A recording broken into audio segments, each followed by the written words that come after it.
Yeah, thank you very much, everyone, for coming today, and thank you for your interest in hearing the Greenlandic perspective. I believe that right now we're all experiencing how the international rule-based order as we know it is changing rapidly. Usually, there's always a time and place where suddenly we say things have changed. The wall has fell. The Second World War has started. The Second World War has ended. The Soviet Union has fallen, but people usually forget that things like that are happening while they are happening. So we have not really set a specific time for that change yet, but I do believe that the way we are seeing international rule-based world order is in this admit of changing.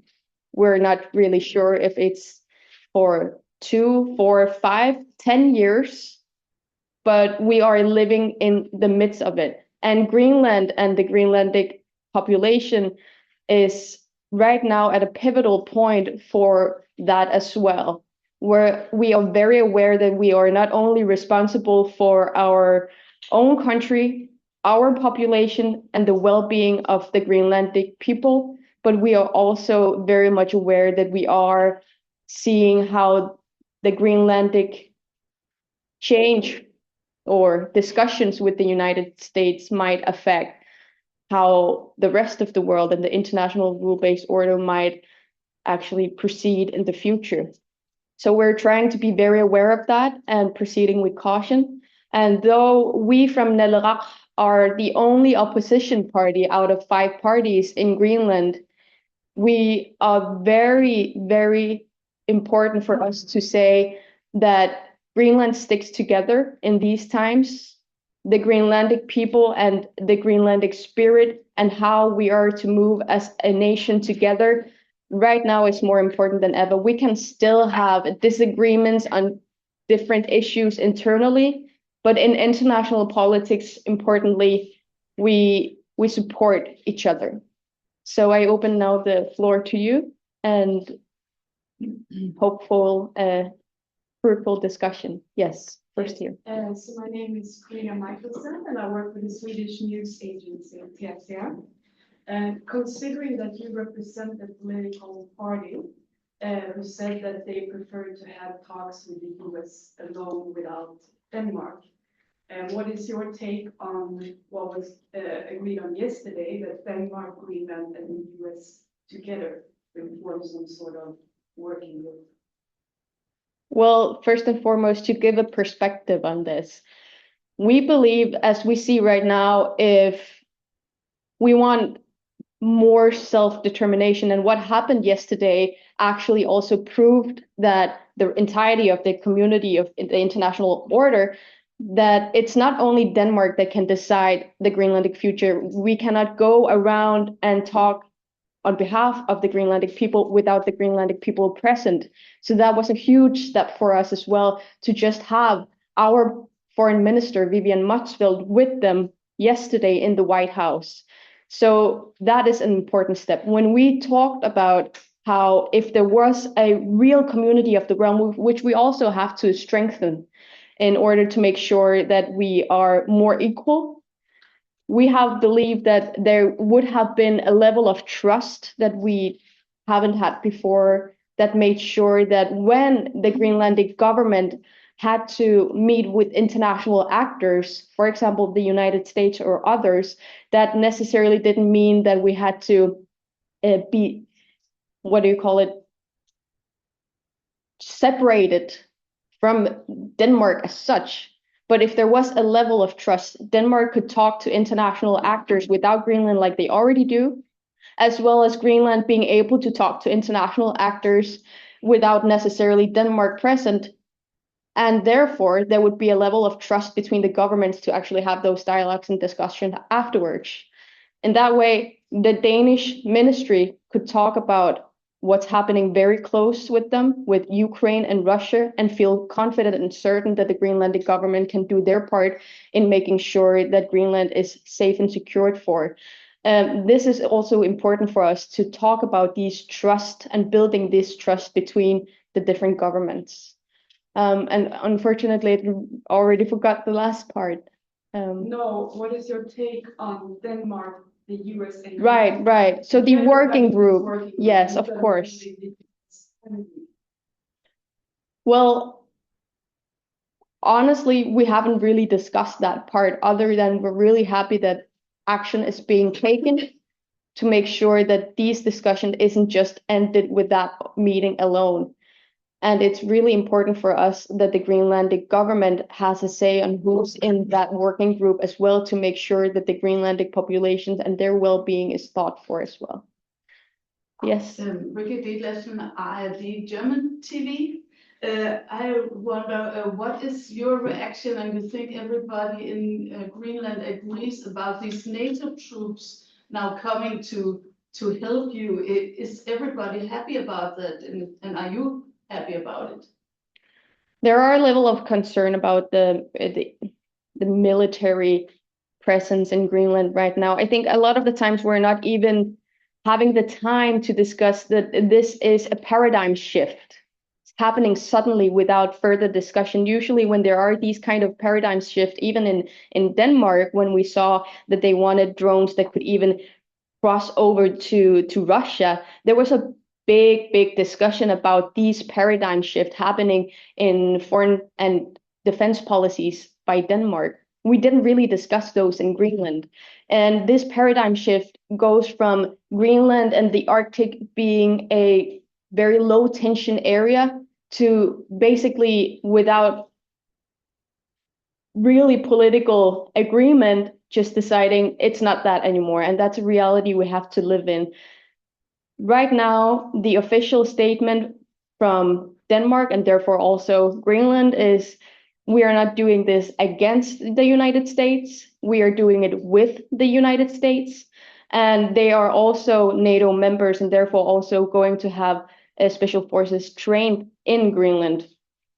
I feel that the Greenlandic population, even last year, were very concerned with seeing more military presence. You all have to remember, even if it's Danish military, if it's United States military or other, we are very aware that it's a foreign military. It's not Greenlandic military. So it does bring a sense of unease, though I think it's important, therefore, to also have clear and close dialogue with the Greenlandic population and making sure that all of these operations doesn't necessarily have to happen right next to our schools and right next to our kindergartens, which is what we saw last time.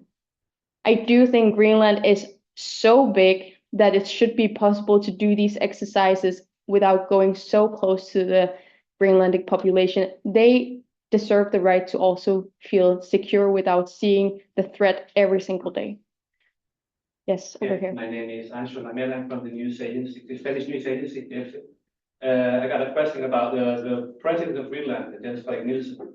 He said a couple of days ago with the thing that this is not the time to talk about independence, and if he had to choose between Denmark and the US right now, he would choose Denmark. What do you think about it? Yeah, so I think it's important to stand firm on that we do trust our own Greenlandic government to take the right decisions for us right now. We are standing firm on that no matter what. Naleraq's position will always be that if we do want to keep some sort of international rule-based order, we have to stand on that principle no matter what. And we cannot pick and choose what principle we like to discuss and which principles we think is important not to discuss. The rights for the Greenlandic people to have external self-determination is cleared by the United Nations, where the Greenlandic population have the right to external self-determination, which means independence. And of course, we're still going to stand firm up any kind of international law we are allowed to talk about. We're allowed to talk about human rights. But when that is said, we do want to emphasize that right now we are at a critical point, and we trust the Greenlandic government to do right by the Greenlandic people. Yes, right there. Alex Max here from the Times. You mentioned that the possibility of Greenland negotiating alone with external partners. Now, in the case of the US, what could Greenland gain from a bilateral conversation without Denmark, in your opinion? It's not so much with what the Greenlandic population can gain as such without Denmark. It's more about trust. It's more about that we can actually share the responsibility in a way that if there are trust between the different governments, we can actually work better and smarter and more effectively with each other if we allow each other to actually have those dialogues and discussion. It's not necessarily because we want to keep Denmark or any other nation away as such, but it's about efficiency. It's about making sure that we don't have to always be there every single time, because then the same would also apply to Denmark. They could not have any discussion with Russia or Ukraine or Germany or France without Greenland being present. So it's all about us trusting them and them trusting us. Of course, yeah. What does Greenland's diplomatic and Foreign Affairs Committee look like? How many people work there? And do they have enough capacity to deal with so many different countries that have very big embassies and very big consulates all around the world? Yeah, I mean, absolutely, because as of now, we as the Greenlandic people have proven that we are very adaptable. We adapt really quickly. In the terms of the last 70 years, we have gone from being colonized, not even having citizenship, to actually having to say we have foreign policy rights. These changes have happened in a span of a very short time, and the Greenlandic people are a very strong and adaptable people. Our education have heightened in the last 10 years, with around 10% of the population getting an education. We are rapidly and really quickly adapting and learning, and I do believe that we can absolutely manage that. I'm not saying it shouldn't be with the cooperation of the different embassies and consulates around the world that are under the kingdom, though we definitely could take a lot of those decisions, but it also matters a lot what we know. Knowledge is key, knowledge is power. And right now we have been saying to the Danish government as well that the intelligence that only goes through the Danish parliament should directly also go to the Greenlandic parliament as well in order to make that happen. Søren Jeppesen, Reuters News Agency. Could you maybe elaborate your answer to the increased troops in Greenland? So, to what extent do you believe that the increased European military presence reassures the Greenlandic, or as you said, is it uneasing the Greenlandic population? I do not believe that necessarily right. This exact operation will make the Greenlandic people more secure as such. I think it's very symbolic, but I do think it also states the fact that we've been saying for many years that Denmark alone cannot defend Greenland. We've been saying that for decades. And right now we're seeing that in action. All 5 parties have stated that we do want closer cooperation with NATO because we know Denmark cannot stand alone. So I do think what we're seeing right now is this is perhaps going to be a more permanent thing and security-wise for Greenland that not only consists of Denmark securing Greenland and knowing what's happening around Greenland, but it's probably going more towards that it's NATO responsibility. Right now with this operation, we're seeing there is a quite emphasis that says it is for training purposes and it's not necessarily for already trained personnel. So it is fairly new. It is mostly symbolic, but it could have larger consequences for the security of Greenland in the long term. Yes. Yes, David Rasmussen, Swedish Radio. You're going to have a meeting with American senators later this week in Copenhagen. What are going to be your message to the senators coming in? So that's an interesting question. The thing is,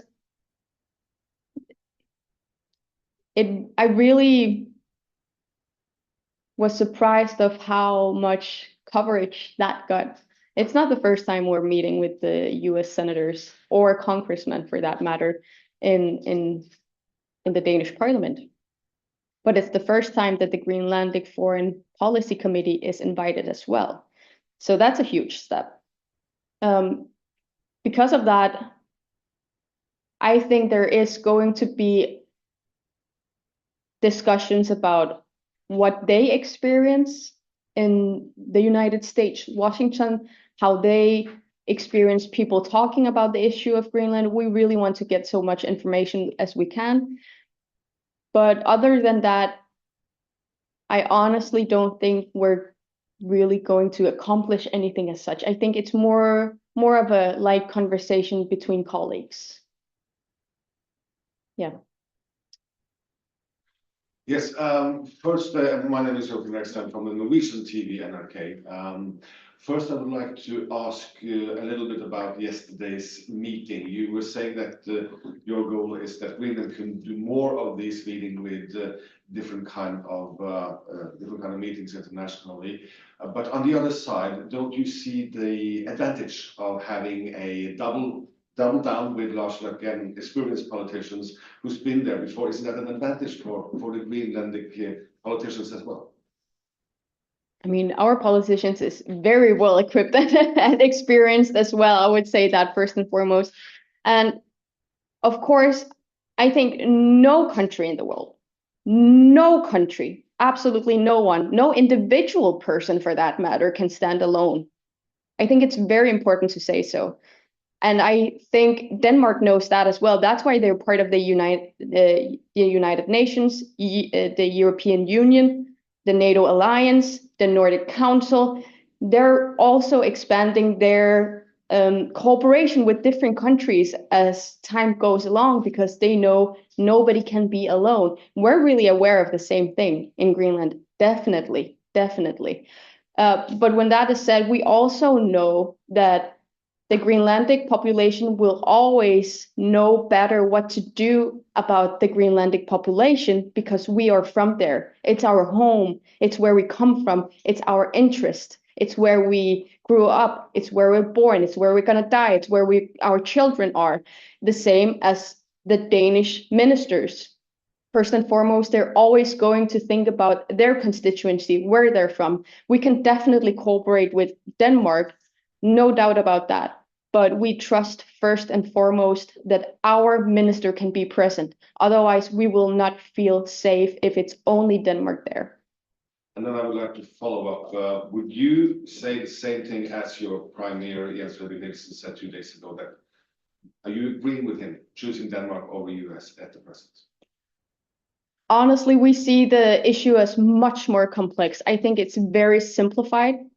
I think there are no reason to say it like that. For us, it is always, we choose the Greenlandic people, and then we want to cooperate closely with Denmark, the United States, and other nations.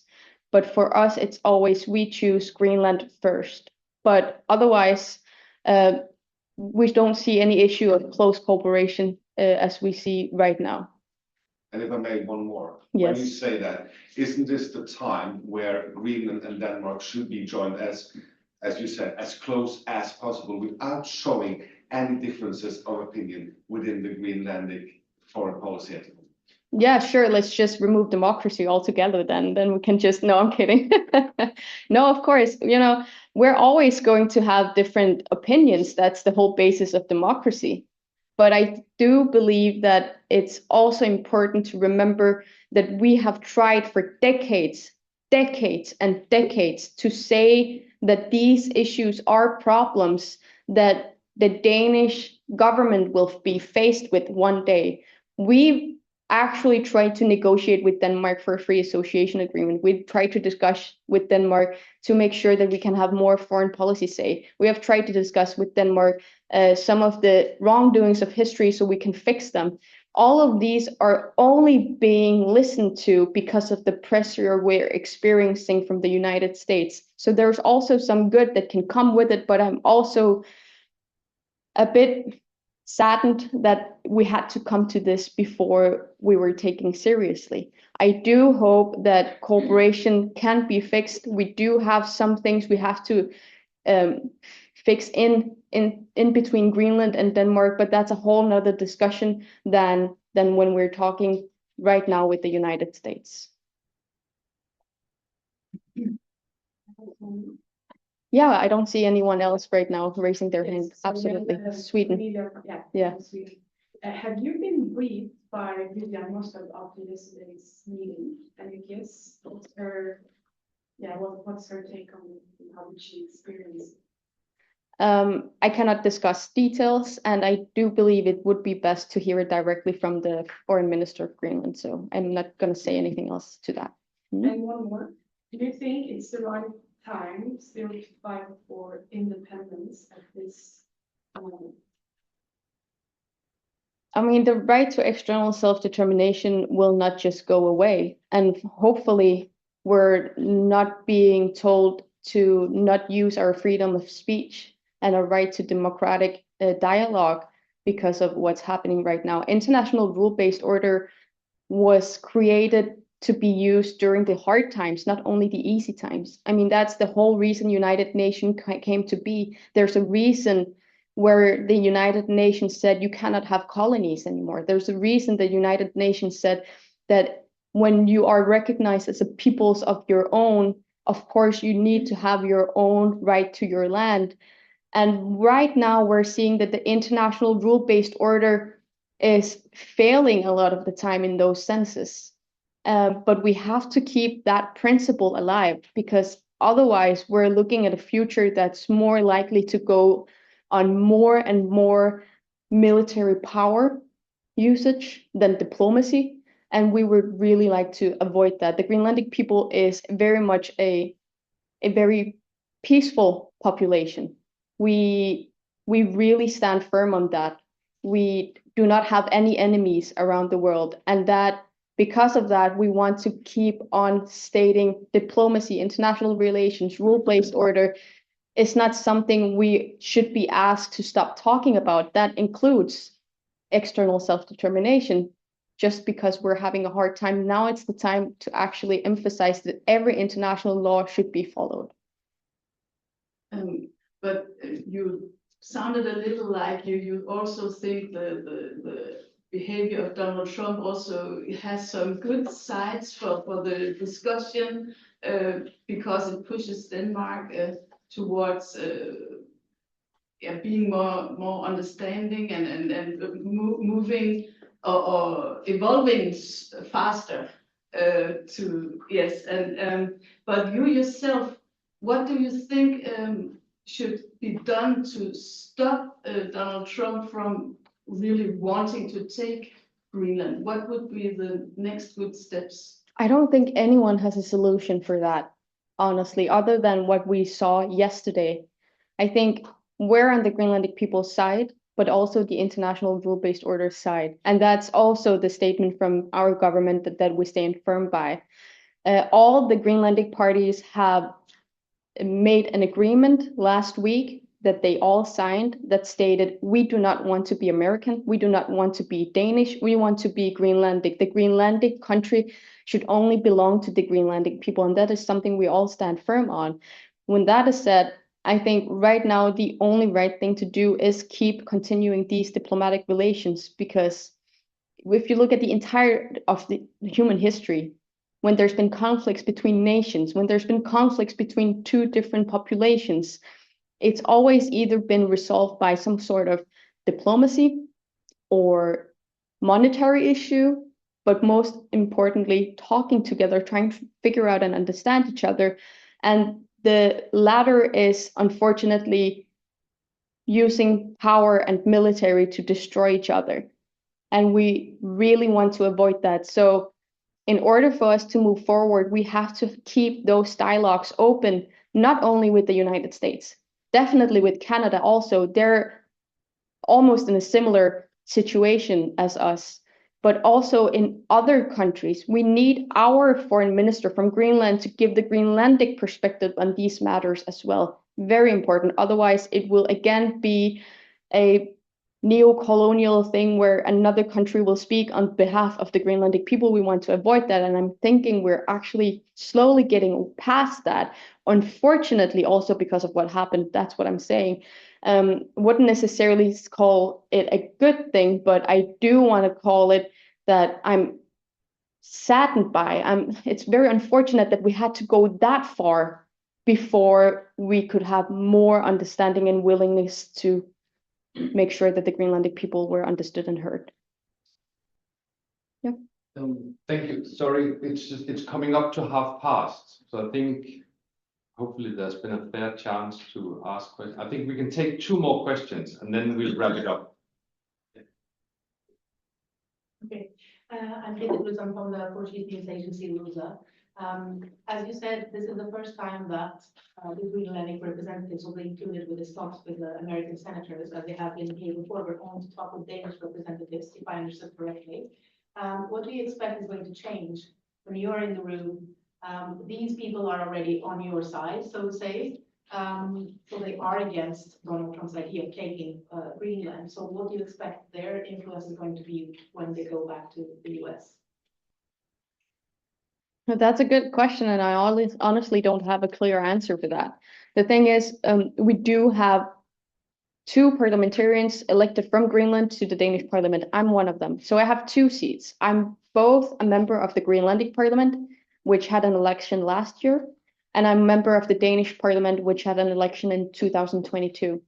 And when you're in both seats, I think it's just important to emphasize that I, as a member of the Danish parliament, get 1,000 times more information right now than the Greenlandic parliament. What I'm happy about is that the Greenlandic parliament is traveling right now from Greenland to Denmark in order to participate in these meetings with the United States Senate as well. And I think it's very important for us, first and foremost, to get as much viewpoints and understanding of what is going on in the White House when they talk about Greenland. But what we should expect, what we can know what's happening, I don't have that many expectations. Thank you. A last question? Yeah. Alex again from the Times. If the US were to offer a free association agreement to Greenland, would that be an option that you and your party would want to consider? I mean, that's not where we are right now. I think it's mostly important to talk about there's going to be starting a working group so we can better understand what the real interests are by the US. There have been a lot of speculation and it's only mostly opinions. It's really difficult to really understand what goes in the mind of Donald Trump when he says he wants to own Greenland. A lot of speculation that I'm not going to repeat right now, other than this working group can make sure that we can think about the Greenlandic population first and foremost, and the international community afterwards, because they're all kind of interconnected. Right now, we're just seeing that a lot of the Greenlandic people are still frustrated about how the current institutions are in Greenland. And we want to make sure that the Greenlandic people are fought for as well. Right now, the food prices are stagnating rapidly. People cannot even afford to have housing. And we're talking about places where it's minus 20 degrees in winter. It's catastrophic. So we need to have these discussions not only with the United States, but also other countries, because we've been closed off to also having free and fair trade with other international communities. We need to open up in order to make sure that our population is safe and secured for as well. But when we speculate if they're going to propose a free association agreement, we cannot really say anything at this time because we need to know what's in the small print. We're not going to sell our country just to let it be owned by another country, but we are open to discussions. We are open and willing to see what is it exactly we can participate in order to make sure that you guys are safe and secure as well. If we look at the European Union have, for example, agreements with Greenland. They do not own Greenland, but they have different agreements that states that in some parts they have the right to fisheries. That could be an agreement we can look more on, but not necessarily ownership. The ownership should only be for Greenlandic people. Thank you. Yeah. Aki-Matilda Høegh-Dam, thanks for Thank- coming. Thank you. And thanks for the questions in the room. Thanks also for the journalists who joined us online via Zoom this morning. If we'll have more briefings, be that today or tomorrow or in the future, we'll announce those via our normal channels on the website and through the mailing list that I hope many of you receive. But with that, I think we'll wrap it up here.